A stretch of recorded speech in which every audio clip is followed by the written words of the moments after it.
जिज्ञासु मित्रों, बहुत बहुत स्वागत है। अभिनंदन है आपका दिव्य सृजन में। प्रत्येक दिवस की भांति आज भी हम यहाँ पर यह लाइव चर्चा, यह लाइव सेशन हम शुरू कर रहे हैं। और आज का जो हमारा टॉपिक है, जो विषय है,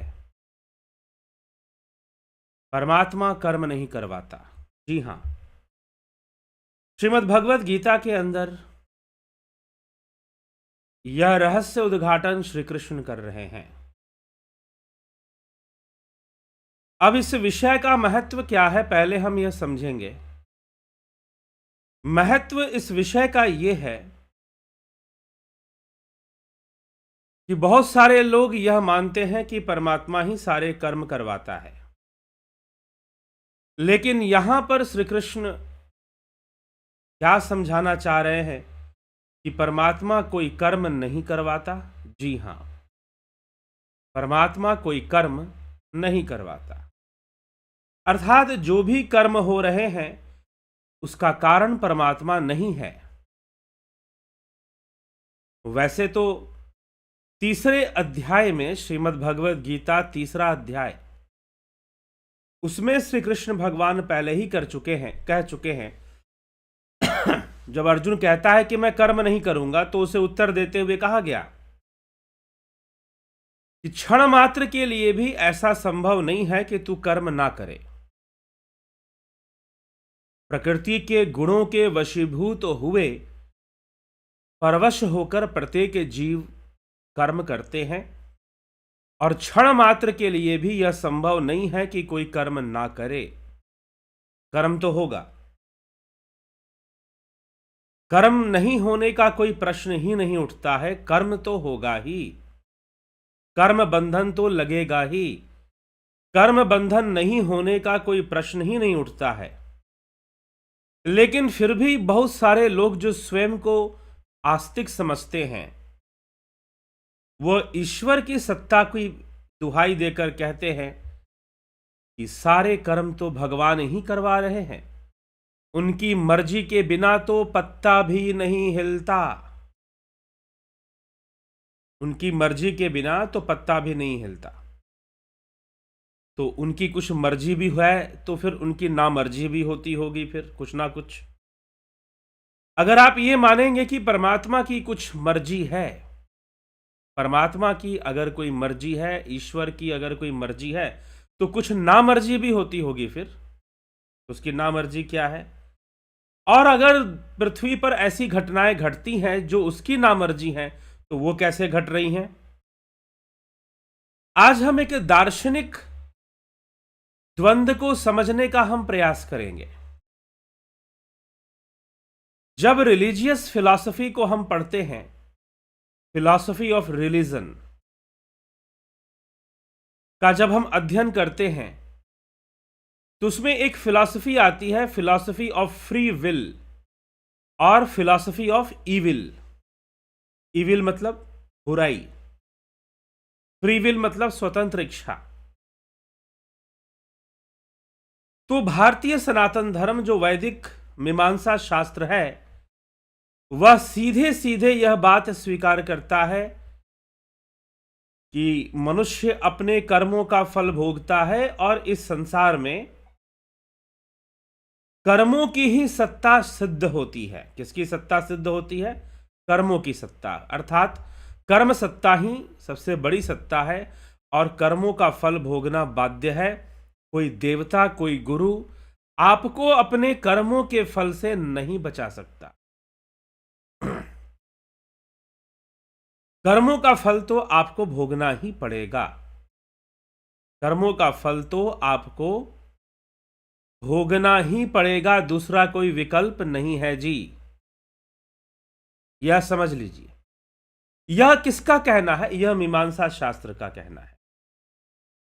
लेकिन जो ईश्वरवादी विचारधारा है, लेकिन हमारे देश में या भारतीय सनातन धर्म में ईश्वरवादी विचारधारा का विकास बहुत बाद में होता है। बहुत बाद में। कब होता है? बहुत बाद में। लगभग आज से 800 वर्ष पहले, और लगभग स्वामी रामानुजाचार्य की विचारधारा से थोड़ा सा वह शुरू होता है, उसको हल्का सा आधार मिलता है, और उसके बाद जो हुए कई विचारक, माधवाचार्य जी और वो कई, उनमें ईश्वरवादी विचारधारा फिर आ जाती है, जहां पर ईश्वर की चर्चा वेदों में है, या योग सूत्र, महर्षि पतंजलि के योग सूत्र में भी ईश्वर को माना गया है,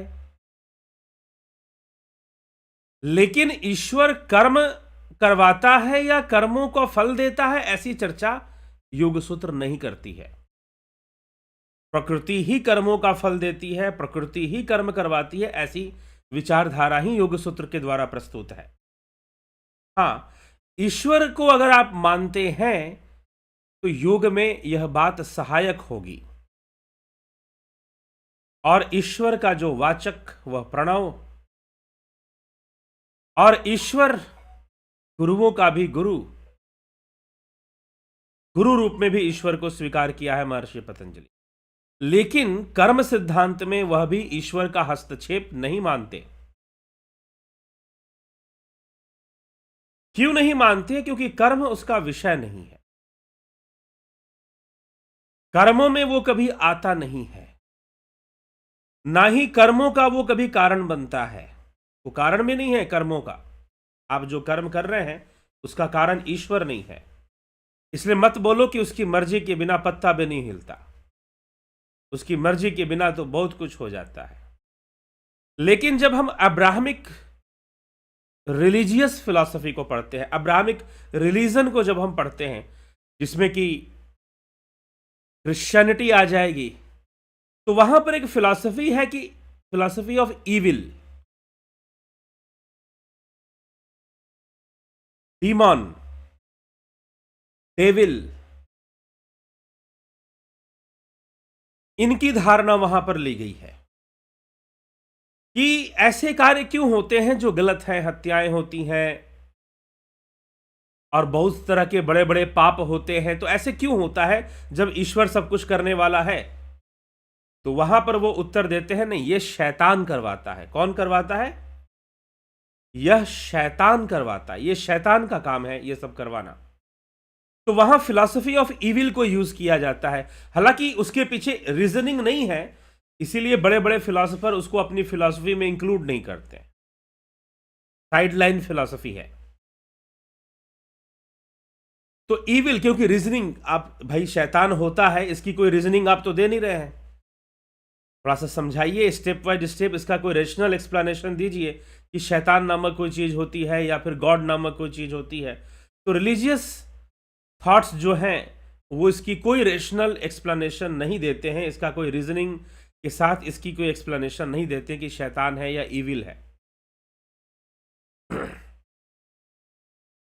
तो यहां से जब बात आती है, तो जो एकेश्वरवादी विचारधारा है, एकेश्वरवादी विचारधारा, मोनोथेइज्म, जो मोनोथेइज्म है, जो एकेश्वरवादी विचारधारा है, जो मोनोथेइज्म है, मोनोथेइज्म क्या है? एकेश्वरवादी है। तो उनके अनुसार जो कुछ भी होता है वह गॉड ही करवाता है, कर्मों की अपनी सत्ता मान्य नहीं है अब्राहमिक विचारधारा में, क्रिश्चियन विचारधारा में। इस पर मैंने खुद चर्च के पादरी से खुद इस पर मैंने चर्चा की। एक कैथोलिक चर्च के एक पादरी से, एक फादर से, जो चर्च में फादर ब्रदर सिस्टर होते हैं, तो फादर से मैंने चर्चा की, तो उन्होंने कहा कि नहीं, जितने भी हम कर्म करते हैं वो गॉड ही करवाता है। तो अब गॉड करवाता है तो गॉड क्या बुरे कर्म करवाता है? नहीं, गॉड बुरे कर्म नहीं करवाता, हमारे सामने बुराई को वो रखता है ताकि वो हमारी परीक्षा ले सके, हमारी परीक्षा ले सके। तो हमारी परीक्षा ले सके, अगर हम परीक्षा में फेल होते हैं और बुराई के साथ जाते हैं तो फिर जो है हम नरक में जाते हैं, और अगर हम गॉड के साथ जाते हैं तो हमें हेवन प्राप्त होता है, हमें स्वर्ग प्राप्त होगा, हेवन प्राप्त होगा, नहीं तो हम हेल में जाएंगे। ऐसी धारणा वहां पर मान्य है। तो सब कुछ गॉड करवाता है। अगर आपसे बुराई हुई है तो आप कन्फेस कर लीजिए, आप क्रिश्चियन बन जाइए। ऑगस्टाइन ने कहा था कि मात्र यह ईसाई मत ही है जिससे कि समाज का कल्याण होगा, लोगों का कल्याण होगा, उन्हें ईश्वर के साम्राज्य में प्रवेश मिलेगा। अब सनातन धर्म ऐसे किसी साम्राज्य की चर्चा नहीं करता। हमारे जो 6 शास्त्र हैं वो ऐसे किसी साम्राज्य की चर्चा नहीं करते, कोई ईश्वर का साम्राज्य वगैरह नहीं। वह तो सर्वव्यापी है, सब कुछ ब्रह्मांड है, सब कुछ ब्रह्म का अंड ही तो है। ब्रह्म तो सर्वव्यापी रहेगा ही रहेगा। लेकिन ये गॉड हमारे साथ खेल खेलता है, हमारे वह ईविल को मारता नहीं, वो शैतान को खत्म नहीं करता ताकि दुनिया से बुराई खत्म हो जाए। क्यों नहीं करता? क्योंकि गॉड चाहता है कि आप उससे प्यार कीजिए, आप उससे डरिए। मतलब गॉड कौन है? गॉड एक पर्सनालिटी है। गॉड एक उस राजा की तरह है जो राजा ये चाहता है कि भाई तुम मुझसे प्यार करो, या तो तुम खुद से प्यार करो, नहीं तो मैं तुमको डराऊंगा, धमकाऊंगा, तुम्हें दुख कष्ट दूंगा, तो तुम डर के मारे प्यार करो। तो गॉड कुछ ऐसी एंटिटी है, गॉड कोई ऐसी एंटिटी है जो आपसे चाहता है कि आप उसको माने और आप उससे प्यार करें। आप मजबूर हो उससे प्यार करने के लिए, आप उससे प्रेम करें, आप उसे माने, जबरदस्ती माने आप। वो उस राजा की तरह कोई गॉड है, कोई डिवाइन पर्सोना है, कोई डिवाइन पर्सनालिटी है, वो दिव्य व्यक्तित्व है वो एक। लेकिन भारतीय धर्म में ईश्वर को तत्व रूप प्रदान है, व्यक्तित्व रूप प्रदान नहीं है। सनातन धर्म में ईश्वर को तत्व रूप प्रदान है, व्यक्तित्व रूप प्रदान नहीं है। तत्व रूप में हम देखते हैं हां, लेकिन कुछ विचारधाराएं ऐसी विकसित हुई जो कहीं ना कहीं व्यक्तित्व रूप में ही सब कुछ मानती हैं। तो फिर लगता है कि वो कहीं ना कहीं अब्राहमिक थॉट से प्रभावित है। और उन विचारधाराओं का विकास भी तभी हुआ जब इस देश में अब्राहमिक विचारधारा आ चुकी थी। अर्थात मुगलों की सल्तनत या खिलजियों का वंश या गुलाम वंश, तुगलक वंश, ये जो चले, जो बाहर से आए मोहम्मद बिन कासिम, और उसके बाद जो आक्रांता आए और धीरे धीरे उन्होंने अपना यहां राज स्थापित किया, युद्ध किया, जीते, कुछ छल से कुछ बल से। तो फिर उन्होंने जो राज स्थापित किया तो वो अपने कुछ सूफी कुछ लेते आए, फकीर या कुछ जो भी है, अपने हकीम वगैरह लेते आए, और उनकी विचारधारा जो थी, शायद कहीं ना कहीं भारत के जो विचारक थे वह भी उन विचारधाराओं से प्रभावित हुए। तो जो क्रिश्चियनिटी है उनका यह मानना है कि जो एक गॉड है, या अब्राहमिक, कंप्लीट अब्राहमिक थॉट यही मानती है कि जो एक गॉड है वही सब करवा रहा है, वही सब कर रहा है, और वो खेल खेल रहा है। मतलब हम लोग उसके लिए एक मजाक का विषय है कि जब चाहे मर्जी वो हमारे जीवन में दुख डाल देता है ताकि हम उसके सामने गिड़गिड़ाएं, उसके सामने हाथ जोड़ें, कन्फेशन करें। और कई बार वो किसी को छूट दे देता है कि भाई जो जाओ, तुम्हें जो मर्जी तुम्हें करना है वो करते रहो, जैसा तुम्हें समझ में आ रहा है तुम करते रहो।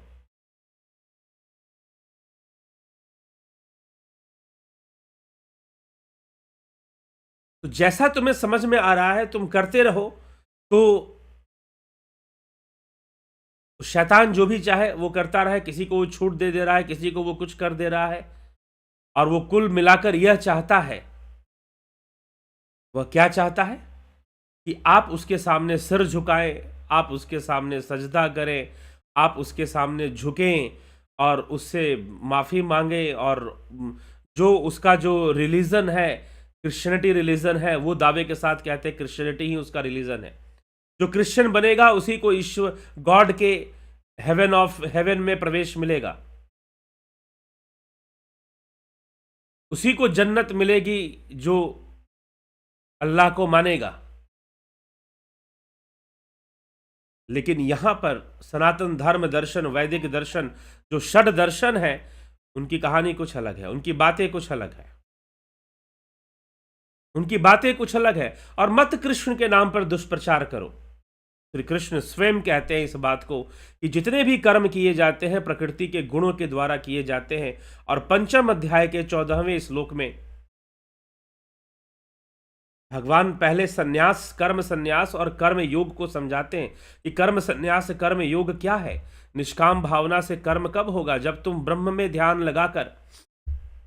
क्यों? क्योंकि वो कर्मों से परे है। सर्वकर्माणि मनसा संन्यस्यास्ते सुखम वशी, नवद्वारे पुरे देहि नैव कुर्वन्न कार्यन्न। जिसकी इंद्रियां और मन वश में है, देहधारी पुरुष 9 द्वारों वाले पुर में संपूर्ण कर्मों का मन से त्याग करके निसंदेह करता हुआ, न करवाता हुआ सुखपूर्वक स्थित रहता है। न करता हुआ वह जो परब्रह्म है, वह कुछ ना करता हुआ और कुछ भी न करवाता हुआ स्थित रहता है। ना वो कुछ करता है और न कुर्वन न कार्यन, न कुर्वन न कार्यन सीधा लिखा गया, नैव कुर्वन्न कार्यन।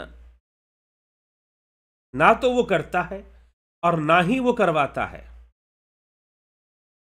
देही, वह जो देही है, वह जो पुरुष है, वह जो आत्मा है, ना कुछ करता है ना कुछ करवाता है। अब आत्मा से परमात्मा पे आ जाओ तो भगवान कहते हैं, न कर्तृत्वम न कर्माणि लोकस्य सृजति प्रभु, न कर्म फल संयोगम स्वभाव वस्तु प्रवर्तते।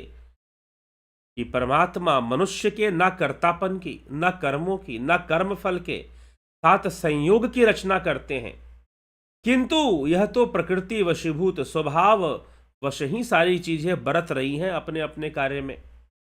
न कर्तृत्वम न कर्माणि लोकस्य सृजति प्रभु, वह परमात्मा न मनुष्यों के कर्तापन, ना तो उनके कर्ता होने की जिम्मेदारी लेता है, ना कर्मों का ही संयोग करता है और ना ही कर्म फल का संयोग करता है।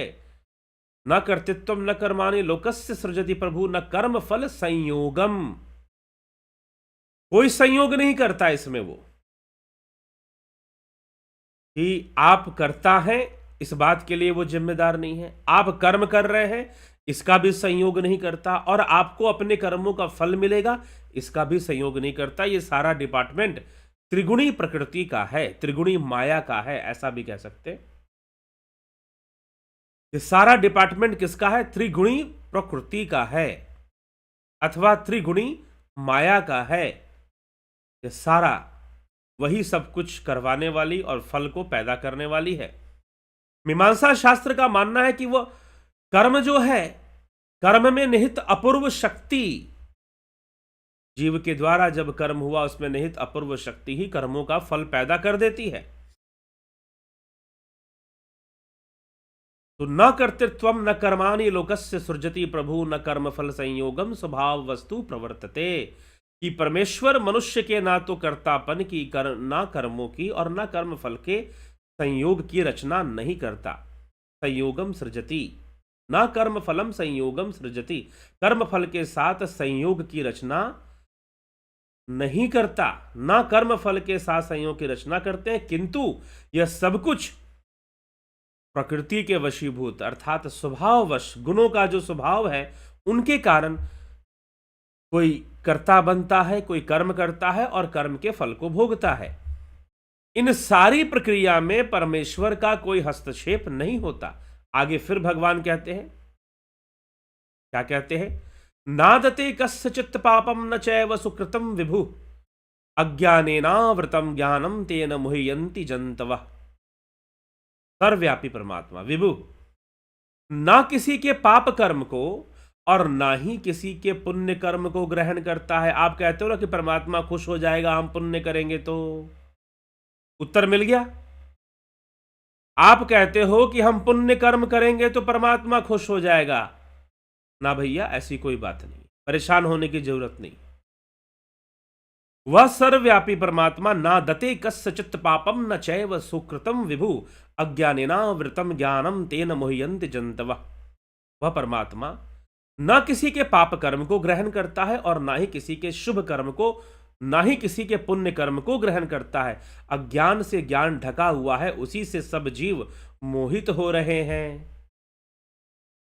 अज्ञान से ज्ञान ढका हुआ है, उसी से सब जीव मोहित हो रहे हैं। वह परमात्मा आपके पाप कर्म को भी ग्रहण नहीं करता और ना ही आपके पुण्य कर्म को ग्रहण करता है। तो पाप कर्म और पुण्य कर्म को कौन ग्रहण करता है? प्रकृति ही है जो ग्रहण करती है। प्रकृति ही पाप कर्मों का फल देती है और प्रकृति ही पुण्य कर्मों का फल देती है। अब इसका मतलब क्या है? जब परमात्मा को पाप कर्म, हमारे पाप कर्म और हमारे पुण्य कर्म से कोई लेना देना नहीं है, तो क्या हम पाप भी करते चलेगा तो पुण्य भी करे तो चलेगा? परमात्मा को तो कोई फर्क पड़ता नहीं है। अब जब तक सिद्धांत नहीं समझोगे तब तक तो ये कंफ्यूजन हो ही जाएगा। फिर सीधी सी बात है, प्रकृति तो फल देगी, पाप करो चाहे पुण्य करो, वो तो नहीं छोड़ने वाली। उससे दयालु, प्रकृति से दयालु कोई नहीं और प्रकृति से क्रूर भी कोई नहीं। वो सबसे क्रूर है और सबसे दयालु है, दोनों ही है वो। यह प्रकृति का रहस्य है। तो प्रकृति कर्म करवाती है, कर्ता बनाती है और कर्मों का फल भी पैदा करती है। तो पाप होगा तो पाप का भी फल पैदा करेगी, पुण्य होगा तो पुण्य का भी फल पैदा करेगी। परमात्मा तो कुछ करवाता नहीं, साफ साफ श्री कृष्ण। और ऐसी बात नहीं कि श्री कृष्ण ने ये वाली बात सीधा कह रहे हैं, अरे भाई शुरू से बातों को जोड़ते हुए आ रहे हैं तब ये जाके बात कह रहे हैं। इसलिए पहले वो ये कह देते हैं कि परमात्मा ना तो कर्ता की, ना कर्म फल की और ना ही कर्म का संयोग करता है। इन सब चीजों का संयोग वो नहीं करता। उसके बाद भगवान कृष्ण कहते हैं कि ना तो तुम्हारे पाप कर्मों को ग्रहण करता है और ना ही तुम्हारे पुण्य कर्मों को ग्रहण करता है।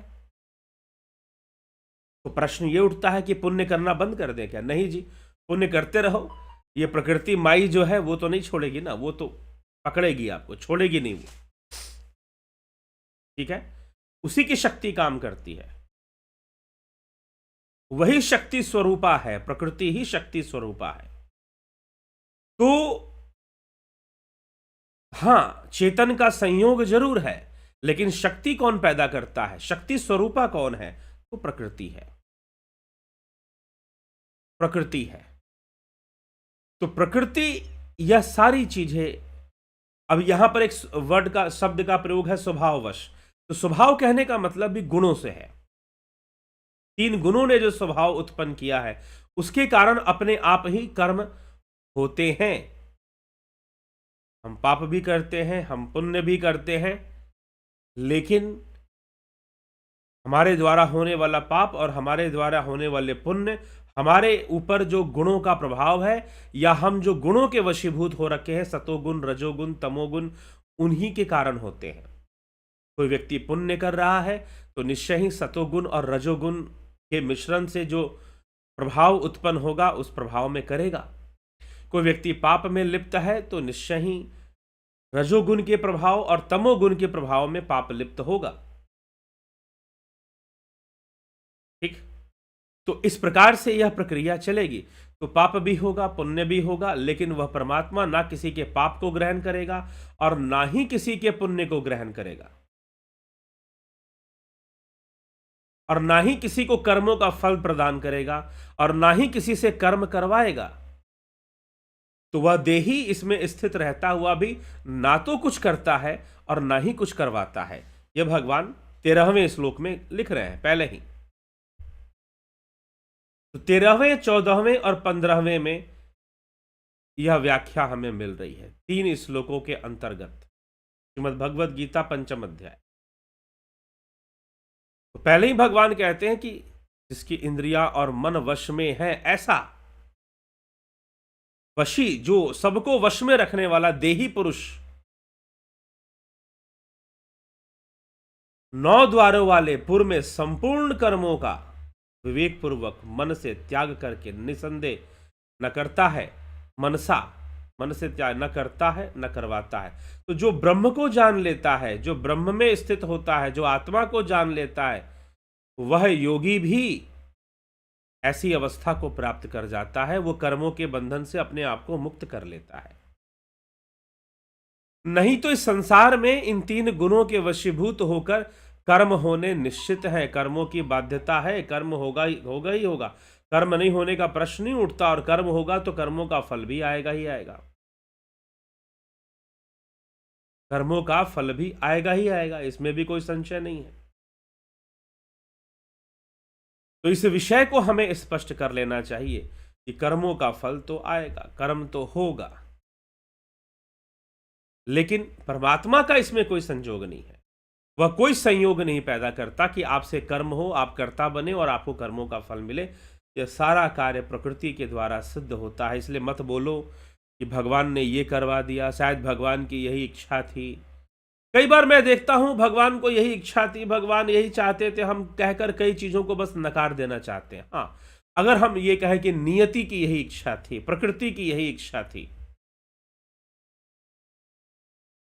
तो फिर बात ज्यादा सही है। एक बात फिर ज्यादा सही होगी, लेकिन उस परमात्मा की इच्छा थी या वैसी इच्छा थी नहीं। बहुत कुछ गलत भी हो जाता है, तो हम उसको नहीं, उसके ऊपर हम नहीं थोप सकते कि भाई उसने करवा दिया या। इसलिए इन सभी प्रश्नों का उत्तर मनुष्य, कई लोग मुझसे पहले भी प्रश्न कर चुके हैं कि अरे भाई, हमें जब अपने में मिलाना था तो भगवान ने हमें भेजा ही क्यों? कब भेजा? उसने भेजा ही नहीं आपको। आप ही को इच्छा है कि आप दुनिया देखो, संसार देखो, इंद्रिय जगत को देखने की इच्छा है, इंद्रियों से देखने की इच्छा।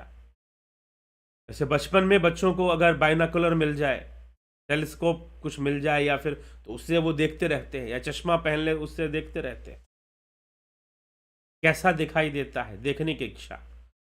खुद इस प्रकृति में इस संसार को देखने की इच्छा है, इस संसार को भोगने की इच्छा है, और इसी कारण से सारी चीजें चल रही हैं, आगे बढ़ रही हैं। वो परमात्मा इसमें कोई हस्तक्षेप नहीं कर रहा। और जिस दिन तुम्हारी इच्छा पूर्ण हो जाएगी, तुम कहोगे कि नहीं बस हो गया, अरे कुछ नहीं रखा। घुमा फिरा के वही सब बातें हैं संसार में। आहार निद्रा भय मैथुनम च सामान्य मेत पशु भी न रमान।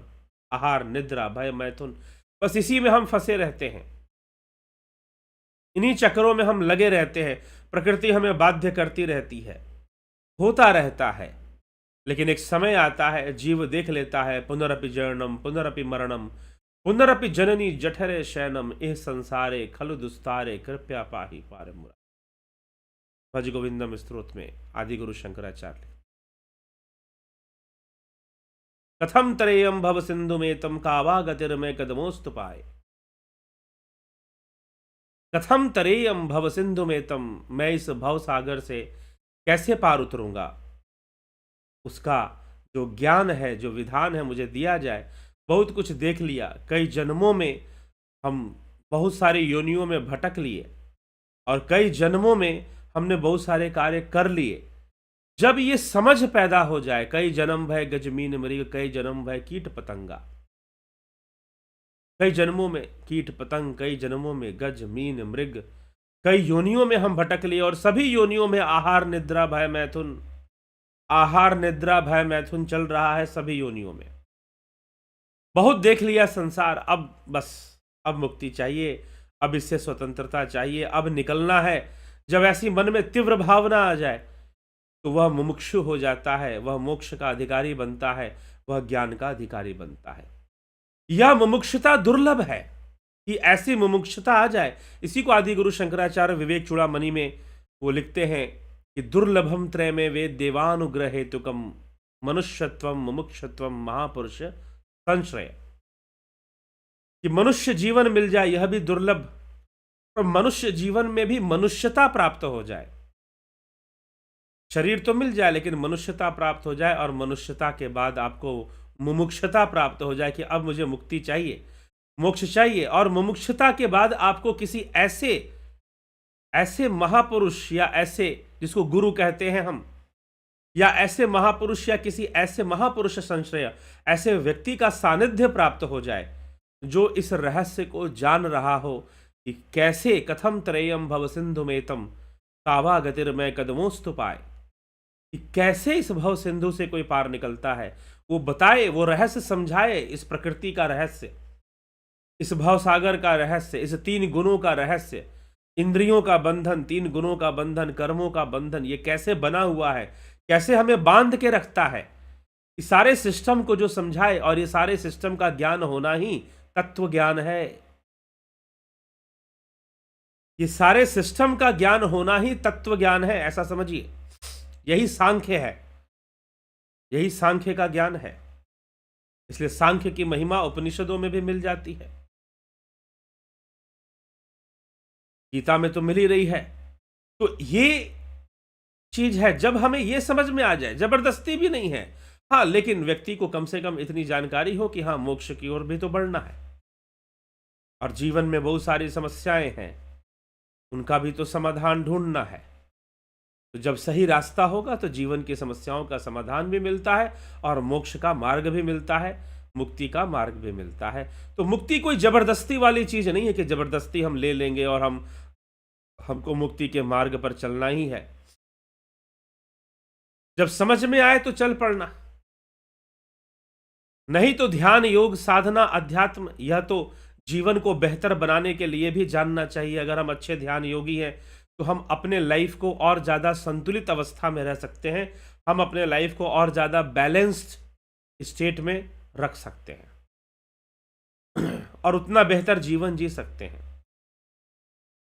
योग फिर भी हमारे काम तो आएगा ही, ध्यान योग। मन का संतुलन बनेगा तभी तो जाकर जीवन बेहतर होगा, एक अच्छा जीवन हम जी पाएंगे। तो इन सब बातों को हमें समझना चाहिए। इसलिए परमात्मा व्यर्थ ही उस पर दोष, गोस्वामी तुलसीदास जी कहते हैं कि मिथ्या दोष लगाते हैं लोग ईश्वर पर, कि भगवान ने हमें ऐसा क्यों कर दिया, भगवान ने हमें ऐसा क्यों दे दिया, भगवान ने हमें वैसा क्यों दे दिया। ना कुछ दिया ना कुछ लिया, ठीक, कछु लेना ना देना मगन रहना। कबीर साहिब की एक वाणी है, उनकी बताते हैं कुछ इस तरह से। तो चलिए, तो ना उसने कुछ दिया ना उसने आपसे कुछ लिया, ठीक, वो जो तत्व है वही परम तत्व है, उसमें हम स्थित होकर ही निष्काम कर्म योगी बन सकते हैं और उसमें स्थित होकर ही हम कर्मों के बंधन से, इंद्रियों के बंधन से, गुणों के बंधन से हम मुक्त हो सकते हैं, हम मुक्त हो सकते हैं।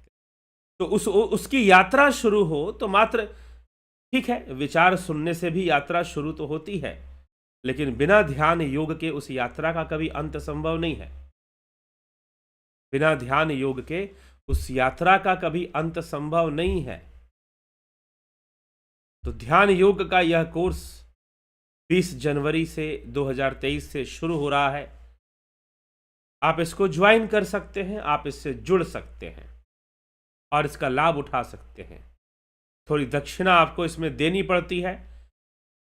आप संपर्क करेंगे 9661802459 इस नंबर पर आप संपर्क करके आप जान सकते हैं कि कैसे इस कोर्स को ज्वाइन करना है। आप क्वेरी करेंगे कि मुझे ध्यान योग के बारे में बताएं, तो आपको बताया जाएगा, ठीक है। सैंपल वीडियोस भी दिए जाएंगे शुरू में 2। तो आप जो है इस ध्यान योग के कोर्स को करके, अब ध्यान योग का कोर्स मुक्ति का मार्ग तो है ही, लेकिन संतुलन का मार्ग है। उससे पहले हम अपने लाइफ में अपने emotional balance, psychological balance, hormonal balance, ध्यान योग एक माइंडफुलनेस लाता है जिससे कि सेरोटोनिन हार्मोन या डोपामिन हार्मोन, जिसको हैप्पी हार्मोन बोलते हैं, वो हार्मोन जो है हमारे बॉडी में एक प्रचुर मात्रा में सीक्रेट होता है, ठीक है। यदि हम ध्यान योग करते हैं जिस तरीके से इसमें बताया गया हुआ है, वैसे आप अपनी मर्जी से बहुत तरह के लोग मेडिटेशन वगैरह करते हैं, लेकिन कई बार लोग गलत तरीके से करते हैं तो विक्षिप्त अवस्था को भी प्राप्त हो जाते हैं। क्या करने से? मेडिटेशन करने से, ध्यान करने से कई बार वो विक्षिप्त अवस्था को भी प्राप्त हो जाते हैं। वैसी अवस्था को ना प्राप्त हो और एक सही प्रक्रिया से, सही विधि से, शास्त्र सम्मत ढंग से एक सही प्रोसेस हमें मिले जिससे कि हमारी एनर्जीज बैलेंस में रहे, हमारे चक्रा की एनर्जी भी बैलेंस में रहे। तो निश्चय ही जब हम ध्यान योग करते हैं तो चक्रा की एनर्जी भी बैलेंस में रहती है। तो बैलेंस में हमारी एनर्जीज रहे, अगर रहती हैं तो हम ध्यान योग का बहुत अच्छा लाभ उठाते हैं। ठीक, और एक बेहतर जीवन जीते हैं। तो ध्यान योग मुक्ति का मार्ग तो है, लेकिन उससे पूर्व यह एक बेहतर जीवन जीने का मार्ग है, एक बेटर लाइफ का यह मार्ग है, बेटर पाथ का यह मार्ग है कि आप एक बेटर लाइफ आप जी सके और एक अच्छा जीवन आप जी सके, और ध्यान योग से मार्ग पर। इसलिए हम किसी भी तरह के, कई बार लोग हमसे बहुत तरह की बातें करते हैं, तो उनको हम कई बार उत्तर देते हैं कि नहीं, हम तो संतुलन के विज्ञान में विश्वास करते हैं। इसलिए उसी पे आधारित हर विचारधारा, ब्रह्मचर्य की विचारधारा हो चाहे कुछ भी हो, वो उसी अनुसार निकलता है, कुछ भी जबरदस्ती करने की जरूरत नहीं है। परमात्म तत्व के विषय में जो श्रीमद् भगवद गीता में भगवान कृष्ण कह रहे हैं, उसको समझने की आवश्यकता है, और कुछ भी जबरदस्ती करने की जरूरत नहीं। यह प्रकृति इस प्रकार से कार्य करती है, इसे समझने की आवश्यकता है, और यह समझ जितना हमारी विकसित होगी, 3 गुणों से संबंधित है यह विषय, और 3 गुणों से यह संबंधित विषय सब कुछ इसमें कार्य करता है। यह हमें समझने की आवश्यकता है, और समझकर हमें जीवन में निष्काम भावना से कर्तव्य कर्म करने की आवश्यकता है। यदि हम निष्काम भावना से कर्तव्य कर्म करते हैं तो निश्चय ही हम लाभान्वित होते हैं, और हमें लाभ प्राप्त होता है। लाभान्वित होकर हम अपना जीवन बेहतर करते हैं, और दूसरों का जीवन भी बेहतर करने में हम लाभ उठा सकते हैं।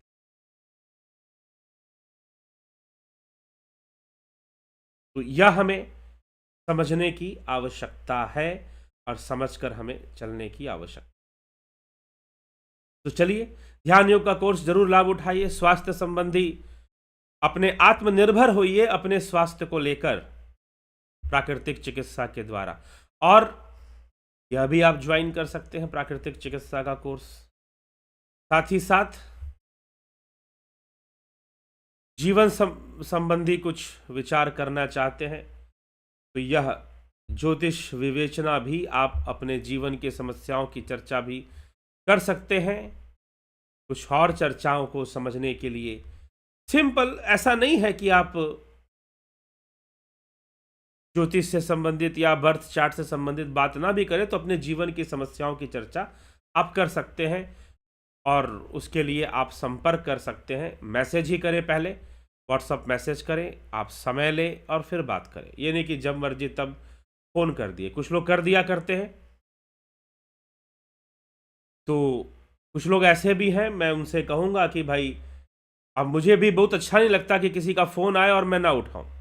हाँ, व्यस्त रहते हैं तो नहीं उठाते हैं, अधिक व्यस्त हैं तो, लेकिन ना उठाऊं ऐसा नहीं होता है, उठाते ही हैं। लेकिन आप एक मर्यादा में फ़ोन करें। अगर नहीं उठ रहा है तो आप लगे हुए हैं कि भाई और दोबारा रिपीट कर रहे हैं, दोबारा एक बार बात हो गई फिर भी रिपीट कर रहे हैं। अब एक महानुभाव है, उनको मैं कह रहा हूं कि आपको ध्यान योग करना पड़ेगा। ध्यान योग की गहराई में उतरेंगे तो आपको अपने आप बहुत सारे प्रश्नों के उत्तर, नहीं तो यहां तो उपमाओं से ही काम चलेगा। जब तर्कों से समझेंगे तो उदाहरण और उपमा से ही काम चलेगा, और एक ही प्रश्न का फिर भी आपके प्रश्न का उत्तर नहीं हो रहा है, तो अंततः भाई हमें नहीं समझ में आ रहा है कि ये आग है, हमें जला देगा, तो हाथ डाल के देख लो। नहीं समझ में आ रहा है कि भाई ये रसगुल्ला है, ये मीठा, हमें मिठाई है, मीठा कर देगा मुंह, तो खाकर देखोगे तभी तो आएगा। इसलिए आदि गुरु शंकराचार्य ने विवेक चूड़ामणि में एक बड़ी सुंदर बात कही है, न गच्छति विनापानम व्याधिर औषध शब्दता बिना अपरोक्ष अनुभवम ब्रह्म शब्दैर्ण मुच्यते। न गच्छति विनापानम व्याधिर औषध शब्दता, जैसे औषधि के शब्द से, दवाई के नाम से, मेडिसिन के नेम से फीवर दूर नहीं होता। अगर आपको बुखार हो गया, आप पैरासीटामोल पैरासीटामोल पैरासीटामोल जपना शुरू कर दो माला लेकर, तो क्या बुखार दूर होगा? नहीं, खाने से दूर होगा। वैसे ही जब तक तुमने ब्रह्म का अपरोक्ष ज्ञान प्राप्त नहीं किया, और अपरोक्ष ज्ञान तुरीय अवस्था में आत्मा और ब्रह्म के एकत्व बोध से होता है। इसी को ब्रह्म ज्ञान कहा गया। आत्मा और ब्रह्म के एकत्व बोध को आदि गुरु शंकराचार्य ने विवेक चूड़ामणि में आत्मज्ञान और ब्रह्म ज्ञान दोनों की अवस्था मानी है। ठीक, तो यह सब हमारे अंदर, ये सारी चीजें जब हम ज्ञान होता है, ध्यान करते हैं, तो ये सारी चीजें होती हैं फिर। ठीक, आत्मज्ञान या जो ब्रह्म ज्ञान की चर्चा है, तो विवेक चूड़ामणि में कहते हैं कि सिर्फ शब्दों से नहीं होगा, सिर्फ तर्कों से नहीं होगा, सिर्फ बातों से नहीं होगा। कबीर की वाणी में है कि धन धन कहे जो धनी होए, तो निर्धन रहे ना कोई। अगर धन धन कहने से, पैसा पैसा कहने से कोई पैसा वाला बन जाए, तो गरीब तो कोई बचेगा नहीं बेचारा। गरीब तो हमेशा पैसा पैसा पैसा पैसा करता रहता है, कोई गरीब ना बचे। तो धन धन कहे धनी जो है, तो निर्धन रहे ना कोई। ना गच्छति विना पाणम, तो तर्क से ही सब कुछ हो जाएगा ऐसा नहीं। अंततः आपको ध्यान योग में लीन होना पड़ेगा, और वहां से बहुत सारे प्रश्नों के उत्तर भी आपको प्राप्त होने शुरू हो जाएंगे। वहां से बहुत सारे प्रश्नों के उत्तर भी आपको प्राप्त होने शुरू हो जाएंगे। तो इसीलिए ध्यान योग के प्रति हमें चलना चाहिए, और मात्र प्रश्न करते रहने से या वार्तालाप करते रहने से, आप फोन करो और मैं आपसे घंटे घंटे बतिया तब बात करता रहूं, कोई समाधान इससे विशेष निकलने वाला नहीं है। ठीक, इसलिए कोई भी फोन करें तो एक सभ्यता से फोन करें, एक ज़्यादा में फोन करें, ये नहीं कि फोर्सफुली फोन करते जाएं। तो इसलिए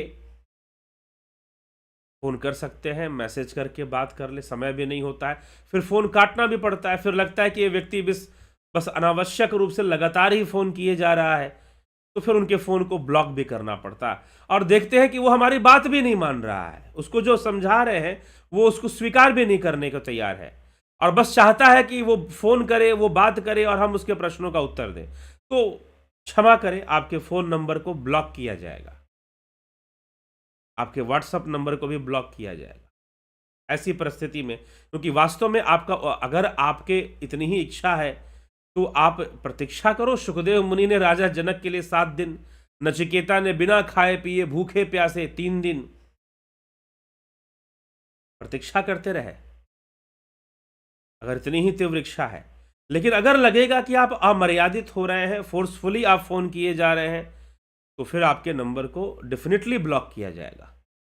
ठीक है, तो इस बात को आप समझे। एक महानुभाव है, तो उनके लिए मैं यह बात स्पष्ट रूप से कह दे रहा हूं, क्योंकि प्रश्नों के उत्तर की अपनी एक सीमा होती है। आप प्रश्न बनाते रहेंगे, हम उत्तर देते रहेंगे, यह बहुत दिनों तक नहीं चल सकता है। या तो आप, हाँ ठीक है, आप ध्यान योग का कोर्स ज्वाइन कीजिए। कोर्स ज्वाइन करते हैं तो कोर्स से संबंधित प्रश्न या जो भी दिक्कतें हैं या जो भी प्रश्न बन रहा है उसका उत्तर तो दिया ही जाएगा फिर। ठीक, मार्ग दिखाया जा रहा है, उस मार्ग पे चलना भी नहीं है, अपने मर्जी का मार्ग पे चलना है। एक महानुभाव ऐसे हैं, उन्होंने कहा कि मैं तो मेडिटेशन करता हूं। करते हो तो भाई जाओ वहां पर, उसी में अपना मन लगाओ अच्छे से। नहीं तो जो ध्यान योग का कोर्स आपको बताया जा रहा है उसे ज्वाइन कीजिए, और ज्वाइन कर कर उसका लाभ उठाइए। ध्यान योग विधि पूर्वक सीखिए, समझिए, और लगता है कि हमें ये नहीं करना है तो प्रश्न भी मत पूछिए, प्रश्न भी फिर मत पूछिए। कोई पहली बार पूछता है या पहली बार करता है उसके लिए नहीं है। कुछ ऐसे लोग हैं, कुछ क्या, एक ही ऐसे व्यक्ति हैं, उनके लिए मैं कह रहा हूं ध्यान योग का कोर्स ज्वाइन कीजिए, तभी आपके प्रश्नों का उत्तर आगे मिलेगा, नहीं तो अब आगे नहीं मिलेगा। तो चलिए आगे बढ़ते हम, और यहाँ पर आपके जो प्रश्न हैं या कमेंट्स हैं उसको भी देखते हैं। नवज्योति नाथ जी, बहुत अभिनंदन है आपका। एके त्यागी जी, राजू पाल जी, जयंती भाई पटेल, शिखर शर्मा जी, रतन सिंह जी, संतोष कुमार जी,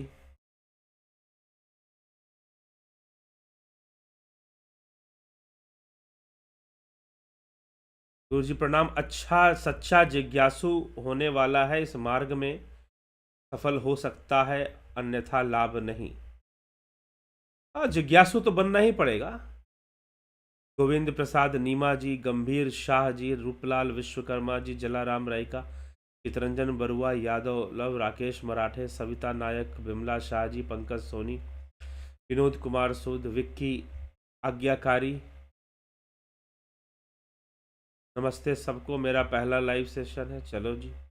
सतीश कुमार जी, विष्णुचंद्र मौर्य जी, यादव लव, विक्रम सिंह जी, बहुत अभिनंदन है। श्वेता राय सिन्हा जी, बहुत अभिनंदन है आपका। उषा श्रीवास्तव जी, कमलेश हैरनर जी, अमन कक्कर जी, भूप सिंह जी, रामविलास जी, काशीनाथ जी, अर्जन भाई चौहान जी, किशोर वैद्य जी, बीकू कुचाड़िया जी, शंकर प्रसाद जी, कन्हाई कुमार जी, नथु सिंह जी, दीपक गोयल जी, अर्जुन पंडित लरियाडी से बहुत अभिनंदन है। और अरुण पंडित जी, बहुत स्वागत है। चंद्र कला यादव जी, बलवंत सिंह गोहिल, फनी वीडियोस, घनश्याम सरोदे, दुष्यंत चौहान, कमल कर दिया गुरुजी, आज की वीडियो में तो सारा ज्ञान ही उतार दिया, इसके आगे कुछ नहीं। जी हाँ, लाभान्वित हुए। माधुरी कोले जी, बहुत अभिनंदन है। हीरा लाल यादव जी, प्रियमवदा गुप्ता जी, बहुत अभिनंदन। मिस्टर एसा, रोजमर्रा की जिंदगी में हमसे छोटे मोटे जीव, मक्खी मच्छर चींटी आदि जाने अनजाने में मर जाते हैं। जैसे चींटी अकारण पैर के नीचे आकर और मच्छर से मलेरिया ना हो जाए इसलिए मार दिए जाते हैं। इंटेंशन तो नहीं है, तो ये पाप पुण्य कर्म में आएंगे, कर्म में तो आएंगे ही आएंगे। क्षण मात्र के लिए कर्म बंधन से हम दूर नहीं हो सकते, आएंगे ही आएंगे। ठीक है, लेकिन इसकी चिंता करने की जरूरत नहीं अगर आप मनुष्य जीवन में। इसलिए तो योग मार्ग पे चलना है, इन कर्मों के चक्कर से मुक्त होना। यही तो भगवान अर्जुन से कह रहे हैं कि तू युद्ध नहीं भी करेगा तो भी कर्म बंधन में बंधेगा, युद्ध नहीं भी करेगा तो भी कर्म का बंधन तुझे लगेगा। तो कर्म का बंधन तो लगेगा ही लगेगा। अनजाने में ये पाप हमसे हो रहा है, हम नहीं करना चाहते हैं फिर भी हमसे हो रहा है। तो कुछ जीवों की हत्या हमसे हो जा रही है, तो इसके लिए हम कुछ कर भी नहीं सकते हैं। भाई यही जीवन का रहस्य है, ये समझना पड़ेगा। इस जीवन में अनायास ही कितने पाप हो जाते हैं, अनायास ही कितने पुण्य हो जाते हैं। इसीलिए गोस्वामी तुलसीदास जी कहते हैं कि विधि प्रपंच गुण अवगुण साना, सब कुछ सना हुआ है आपस में, पाप पुण्य। बड़े से बड़ा पापी भी उससे भी थोड़ा पुण्य हो जाएगा, और बड़े से बड़ा संत भी उससे भी थोड़ा पाप हो जाएगा। यह प्रकृति ऐसी ही है। काजल की कोठरी में कितनों ही सयानो जाए, एक लिख काजल लागी, काजल लागी पै लागी होए। इस प्रकृति में जो आ गया है वो बिना पाप के बचेगा नहीं, पाप तो उससे होगा। हाँ, लेकिन जैसा होगा, जितना होगा, उसका उतना ही फल प्राप्त होगा। अनजाने में किया है तो वह अनजाना ही माना जाएगा, और उसका कोई बहुत बड़ा फल हमें या कष्ट या दुख हमें नहीं मिलेगा, क्योंकि हमारा इंटेंशन नहीं था, हमारी नीयत नहीं थी। लेकिन अगर नीयत के साथ पाप करते हैं तो उसका थोड़ा कष्ट हमको जरूर मिलेगा, और कष्ट मिलता रहता है शरीर को अनेकों प्रकार से। ठीक है, तभी तो रोग ग्रसते हैं अंत समय में, और दुखी करते हैं, फिर मृत्यु आती है दुख के बाद, कष्ट के बाद। कई कर्मों का फल भोग लेते हैं हम। वीरेंद्र ब्लॉक्स, आपके चरणों को हार्दिक अभिनंदन है। जो परा प्रकृति से आने वाले जीवन मुक्त योगी ब्रह्म है या योगी है, क्योंकि योगी तो जीव जो मुक्त योगी है, जो जीवन मुक्त है, वह तो योगी ही होगा हमेशा। ठीक, वह ब्रह्म को जानने वाला होगा, ब्रह्म होगा ऐसा नहीं। हाँ, ब्रह्म उसका स्वरूप तो देखिए, प्रत्येक जीव का मूल स्वरूप तो ब्रह्म है, जीवो ब्रह्म है वना पर। सीधा तो भगवान आदि गुरु शंकराचार्य ने कहा, ब्रह्म सत्यम जगन मिथ्या, जीवो ब्रह्म है वना पर। ब्रह्म सत्य है, जगत मिथ्या है, और जीवो ब्रह्म है ना पर। जीव भी ब्रह्म से अलग नहीं है, जीव भी ब्रह्म है। ठीक, तो मूल स्वरूप तो सर्वदा ही ब्रह्म है, मूल स्वरूप तो सर्वदा ही ब्रह्म है। तभी कृष्ण उस आत्मा को जानने की बात करते हैं, मूल स्वरूप को जानने की बात करते हैं, तो उसे ब्रह्म कहते हैं या आत्मा कहते हैं। तो जीवन मुक्त योगी जब धरती पर आएंगे तो वो अपनी सिद्धियों से भगवान कहलाएंगे। उनके अंदर उनको हम भगवान कह सकते हैं, क्योंकि वो भगों से संपन्न होंगे तो उन्हें हम भगवान कह सकते हैं, उन्हें हम गुरु कह सकते हैं। लेकिन वह जीवन मुक्त है, योगी है। और ब्रह्म तो कह सकते हैं, ब्रह्म तो हम सबको ही कह सकते हैं, लेकिन सबको ऐसे नहीं कह सकते, क्योंकि वो पारमार्थिक सत्ता है, पारमार्थिक रूप से ब्रह्म है, व्यवहारिक रूप से नहीं। तो यह बात हमें समझना चाहिए। विसलाल बहादुर सिंह जी, बहुत अभिनंदन है आपका। नूतन भट्ट जी, विक्की आज्ञाकारी, मनीष जी, यह मेरा पहला लाइव है। क्या आप आत्मज्ञानी हैं? मेरा मतलब कि क्या आप आत्म स्थित है? मुझे तो नहीं लगता है कि मैं आत्मज्ञानी आत्मस्थित हूं। ठीक है, बाकी क्योंकि मेरे यहां कुछ बताने से भी यह प्रमाणित नहीं होने वाला कि मैं आत्मज्ञानी या आत्मस्थित हूं कि नहीं। मैं आत्मज्ञान के मार्ग पर हूं और बहुत कुछ अनुभव किया है, बहुत कुछ जाना है। जो बता रहा हूं यहां पर, कुछ आपको लगे कि कुछ है मेरे अंदर या कुछ ले सकते हैं तो लो, नहीं तो साइड से निकल जाओ। ये सारी बातें, पहले भी किसी ने पूछा था कि आप क्या ब्रह्म ज्ञानी हैं, तो भी मैंने यही उत्तर दिया था। अगर मैं कह दूं ब्रह्म ज्ञानी हूं तो मान जाओगे? ठाकुर रामकृष्ण परमहंस ने कहा कि मैंने ईश्वर को जाना है, तो क्या विवेकानंद मान गए? कहा कि नहीं, मैं आपके कहने से नहीं मानने वाला, मुझे मार्ग दिखाओ, मुझे मार्ग दिखाओ तो मैं जानूंगा। तो ध्यान की जिस गहराई में, जिस शून्य अवस्था का अनुभव मैंने किया है खुद अपने अभ्यास से, अपनी साधना से, वो साधना का मार्ग मैं लोगों को दिखाता हूं। ध्यान योग यही चीज है। ठीक है विक्की आज्ञाकारी जी, ठीक, आपको इतनी सी बात समझ में आ रही है तो आप उसका अनुसरण करें, नहीं तो कोई बात नहीं। यहां डिक्लेयर करने से क्या हो जाएगा? डिक्लेयर करने वाले तो बहुत कुछ डिक्लेयर कर रहे हैं, 1008 महा बहुत कुछ। ठीक है, डिक्लेयर करने वाले तो ये भी डिक्लेयर कर रहे हैं कि हम कल की अवतार है। डिक्लेयर करने वाले यह भी डिक्लेयर कर रहे हैं कि हम कल की अवतार है। कुछ लोग ऐसा भी कर रहे हैं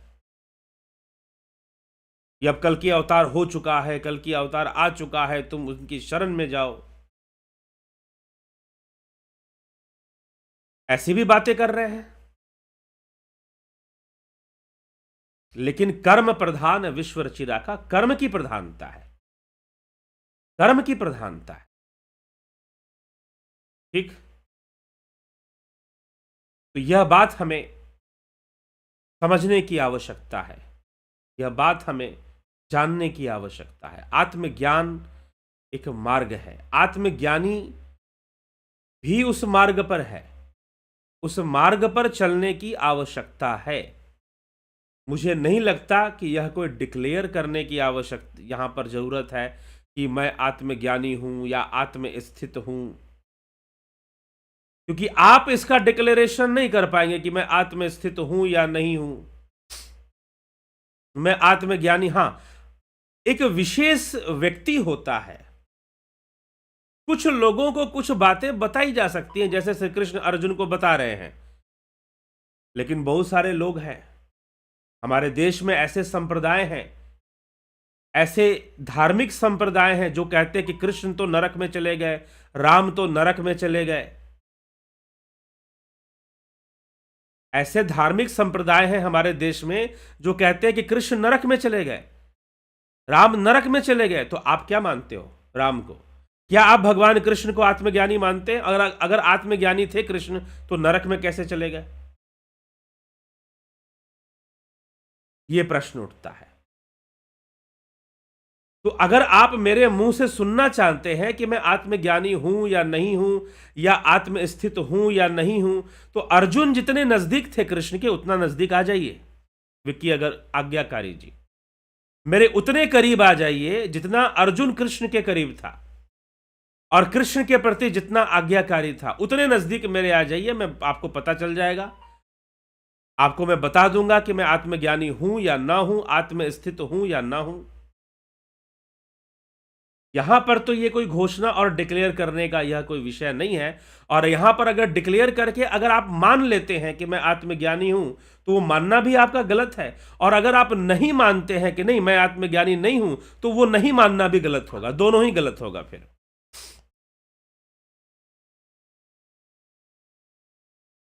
ठीक है। तो पहले भी ऐसे प्रश्न लोग करते रहे हैं और तब भी मैंने यही जवाब दिया है, यही उत्तर दिया है, और आज भी मैं वही उत्तर आपको दे रहा हूं। चलिए आगे बढ़ते हैं।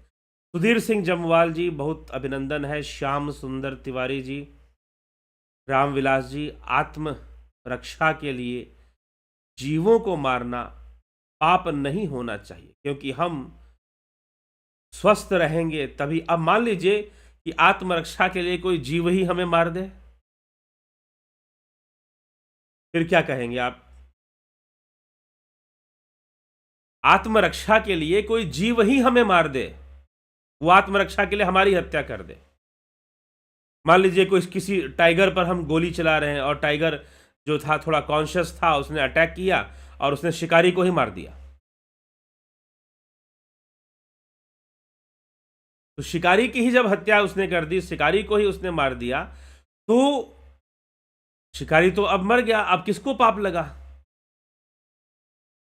कर्म का सिद्धांत जो है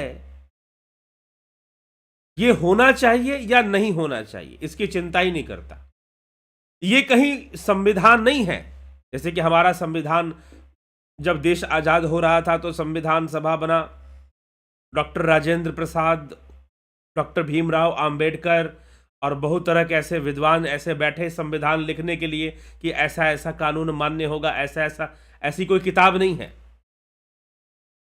वो एक फिक्स प्रोटोकॉल है, फिक्स सिस्टम है, ऐसा करोगे तो ऐसा होगा। तो प्रकृति का जो सिद्धांत है वो एक प्रोटोकॉल, जैसे कि यूट्यूब को कहते हैं कि यूट्यूब अपने प्रोटोकॉल से चलता है, एक फिक्स प्रोटोकॉल वो रखता है। आप उस ढंग से अपने चैनल को चलाएंगे तो वो चलेगा। कुछ इस तरह की बात मानी जाती है यूट्यूब के विषय में। तो हम आत्मरक्षा के लिए किसी को मार दें तो हमें पाप ना लगे, लेकिन यही बात दूसरे जीवों पे भी लागू होगी। अब एक सांप, जहरीला सांप बेचारा डर गया, उसके ऊपर पैर पड़ गया और उसने आपको डस लिया, तो उसका क्या पाप? उसको तो पाप नहीं लगना चाहिए, उसने तो आत्मरक्षा में ये काम किया। और कितने लोग ऐसे मर जाते हैं और फिर बेचारे सांप को भी मार देते हैं।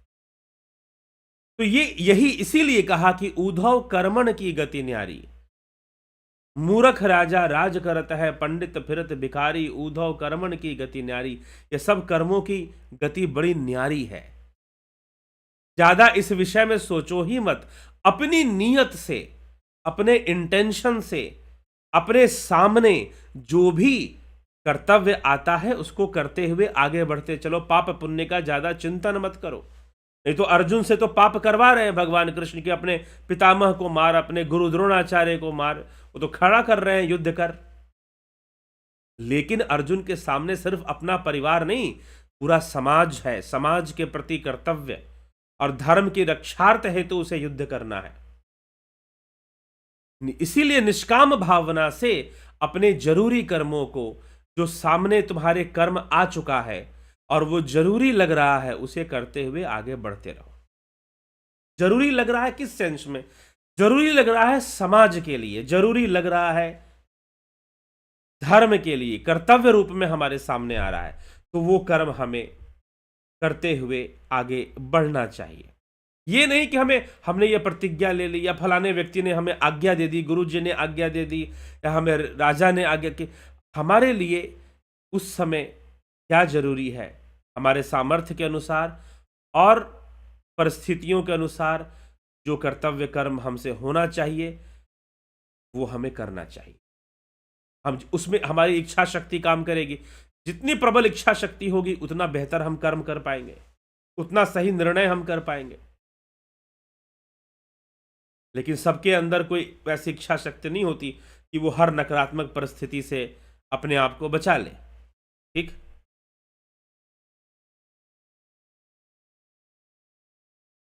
चलें, क्या सूर्य नारायण भी किसी समय में अर्जुन थे? जैसे कृष्ण जी ने कहा था अर्जुन जी को कि गुप्त ज्ञान है, इससे पहले सूर्य को कहा था। तो सूर्य नारायण भी कभी अर्जुन थे, उन्होंने सूर्य को कहा था, लेकिन सूर्य ही अर्जुन थे, यह बात नहीं बताई जा रही है। ठीक, आपका मार्ग अति उत्तम है, सदैव तत्व का ज्ञान देते रहते हैं समाज को और अद्भुत ज्ञान से रूबरू करते हैं। अमन कक्कर जी, दया रानी जी, ब्रह्म ज्ञान के बाद अगला जन्म जीव का नहीं होता ना? ब्रह्म ज्ञान हो तो पहले पहले ब्रह्म और आत्मा का एकत्व बोध हो, तुरीय अवस्था प्राप्त हो, पहले वो हो, तब उसके बाद की बात है।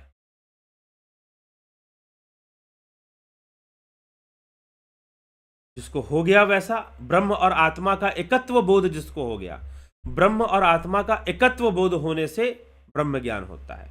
तो जब ऐसा हो गया, अब वैसे ब्रह्म ज्ञान के नाम पर बहुत कुछ मिल रहा है, कुछ लोग कह रहे हैं भगवान दिखा देंगे, ब्रह्म प्रकट कर देंगे तुम्हारे भीतर, और ऐसे ऐसे लोग ब्रह्म ज्ञान के नाम पर पता नहीं क्या क्या दे रहे हैं, तो उसकी बात नहीं कर रहे हैं। जो आदि गुरु शंकराचार्य विवेक चूड़ामणि में जो कह रहे हैं उस पर आधारित बात की जा रही है कि ब्रह्म और आत्मा का एकत्व बोध होने से यह ज्ञान होता है, और इसके लिए अवस्थाओं में भी तुरीय अवस्था को माना है आदि गुरु शंकराचार्य ने। उस ध्यान की उस अवस्था में जाकर ऐसा संभव हो पाता है। तो वो हो जाए तो निश्चय ही मुक्ति होगी। फिर मुक्ति जन्म से होती है, मतलब जन्म से मुक्ति का क्या मतलब? कुछ तो बंधन है तभी तो जन्म हुआ है। हाँ, जीवन मुक्त हो सकता है योगी, कर्म निर्धारित है आगामी भी। जी, आरण्य राजू, बानवीर गिरवर, नमस्ते Acharya. Does bhakti only imply bhajan kirtan? Is there any way to bhakti just yoga साध just as a yoga sadhana? Does bhakti apply imply only imply bhajan kirtan? ये जो भजन कीर्तन है ये एक भक्ति का एक निम्न आधार है,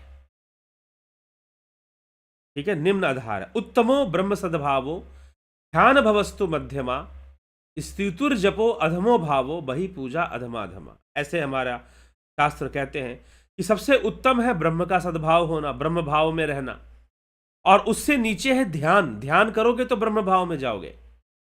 ध्यान भवस्तु मध्यमा स्तुतिर् जपो अधमो भावो, जो स्तुति जाप जो भजन कीर्तन है यह अधम भाव है। बही पूजा अधमाधमा, और जो बाहरी पूजा पाठ है वो उससे भी अधम है।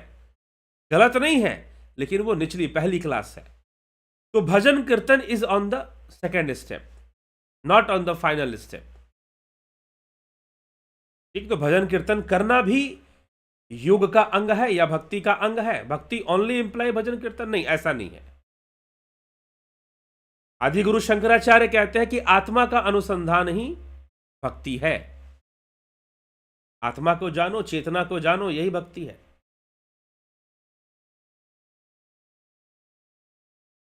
ठीक, तो धर्म जो है, जो हमारा जो भजन कीर्तन है वो भी भक्ति का एक पार्ट है, जो कि प्रारंभिक अवस्था में लागू होता है, कह सकते हैं हम। उससे आगे बढ़कर ध्यान में उतरना चाहिए। इसलिए कहा ध्यान भवस्तु मध्यमा स्तुतिर् जपो अधमो भावो वही पूजा अधमाधमा। बाहरी पूजा पाठ उससे भी नीचे है, उससे ऊपर भजन स्तुति जाप है। स्तुति जाप में ही भजन कीर्तन आ जाएगा। स्तुति जाप है, और स्तुति जाप से आगे है ध्यान, कि ध्यान की अवस्था की ओर जाओ, और उससे भी आगे है उत्तमो ब्रह्म सद्भावो, ब्रह्म भाव होना, यह सबसे उत्तम भाव है, ऐसे बताया गया है। तो भजन कीर्तन इज ए पाठ, उस पाठ में आएगा वो। लेकिन अगर कोई वही करता रहे और बोले कि यही सब कुछ है, तो नहीं, ऐसा नहीं है। अब इसका फिर आप अर्थ पे चले जाओ। भजन शब्द का अर्थ क्या है? भजन का अर्थ है जुड़ना। भजन का उल्टा विलोम होगा विभाजन, बांट देना, डिवाइड कर देना। तो भजन का मतलब है जुड़ना, एकाकार होना, यह भजन है। भजन का मतलब कोई गीत गाना बजाना नहीं है। आजकल कोई कुछ गाता है तो कहते हैं लोग भजन कर रहे हैं। हाँ, अगर वो गान हमें ईश्वर की ओर या आत्मा की ओर, परमात्मा की ओर हमें ले जाए, तो वह गान भजन कहलाएगा, क्योंकि हमें उस दिशा दे रहा है, डायरेक्शन दे रहा है वो। लेकिन भजन का मतलब सिंगिंग नहीं होता, गायकी नहीं होता। भजन का मतलब जुड़ना, एकाकार होना ही भजन है। जब आप साधना में बैठ जाते हो, ध्यान योग में बैठ जाते हो, तो वहां भी भजन हो रहा है, वहां भी भजन हो रहा है। फिर ऐसे समझना चाहिए। विजय पाठक नमस्कार। धर्म में पाप नहीं है, धर्म में सत्य और परोपकार है। निष्काम कर्म कर्म ही धर्म है। ठीक है। अरण्य राजू सर जी बताए, कर्म निर्धारित है, आगामी गुणों के अनुसार निर्धारित है। जो गुण हावी होगा उस कर्म की ओर वो प्रेरित कर देगा। तमोगुण हावी होने से तमोगुणी कर्म की ओर प्रेरित करेगा, सतोगुण हावी होने से सतोगुणी कर्म की ओर प्रेरित करेगा, रजोगुण हावी होने से रजोगुण कर्म की ओर प्रेरित करेगा। ठीक है, इस तरह से ये का निर्धारण होगा, गुणों के आधार पर निर्धारण होगा, ऐसे नहीं। तो सतोगुण फिर हमें आध्यात्मिकता की ओर भी प्रेरित करेगा, आध्यात्मिक ज्ञान की ओर भी। ठीक, लेकिन बाद में यह ज्ञान भी बंधन बन जाएगा, तो सतोगुण को भी, सतोगुण रजोगुण तमोगुण तीनों से ही ऊपर उठना पड़ता है जीव को, लेकिन सतोगुण सहायक होता है। तो गुणों के आधार पर होता है। अगर हम गुणों की वृद्धि करें, हम अपने अंदर सतोगुण की वृद्धि करें, तो हम ज्ञान की ओर आगे बढ़ने में हमें सहायता मिलेगी। तो गुणों के आधार पर कर्म निर्धारित होता है। श्रवण यादव जी बहुत अभिनंदन है। तो आप सभी का बहुत बहुत अभिनंदन है इस कार्यक्रम में। कल फिर मिलते हैं लाइव चर्चा में 9 PM पर, और इस समय आप सभी से विदा लेते हैं। और जो लोग ध्यान योग का कोर्स आदि ज्वाइन करना चाहते हैं, वो 9661802459 पर संपर्क कर आप ज्वाइन कर सकते हैं, कोर्स डिटेल्स ले सकते हैं और आप कोर्स को ज्वाइन कर सकते हैं। तो अभी हम इस कार्यक्रम को विराम देंगे और कल फिर मिलते हैं लाइव चर्चा में 9 PM पर। बहुत बहुत आभार आप सभी का। ओम तत्सत।